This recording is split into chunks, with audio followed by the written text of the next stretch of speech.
जी नमस्कार प्रणाम। हम भोजपुरी लोकगीत बिहार गायक रविंद्र यादव मस्ताना रोज से बताओ चाहता नहीं कि बिहार में तो दारू बंद बा, मगर कोनो मारो जनवा पेड़ बागर के लिए से मार लेता हो।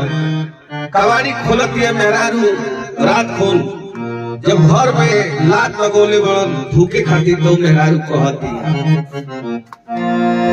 अरे पायल बेचला झुमका बेचला का हमरा ले रही नहीं हम।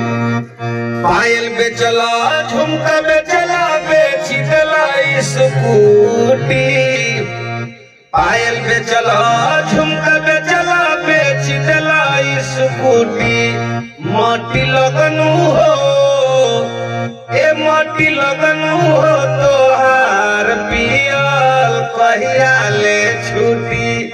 माटी लगनू हो तोहार पियल कहिया ले छूटी।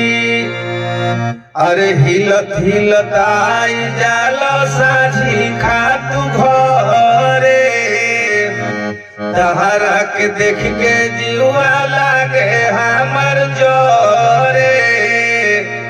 सुन लो हिलत हिलत आई जाला तू अब घरे, तहरा के देख के जीवा लागे हमर जोरे। हम करो के जो हतानी पवन दो गलवा दे जाता तोहरा के फुरुटी घरे पहुंचावता। पवन दो गलवा दे जाता तोहरा के फुरुटी। माटी लगनू हो ए माटी लगनू हो तोहार पियल कहिया ले छूटी। माटी लगनू हो तोहार पियल कहिया ले छूटी।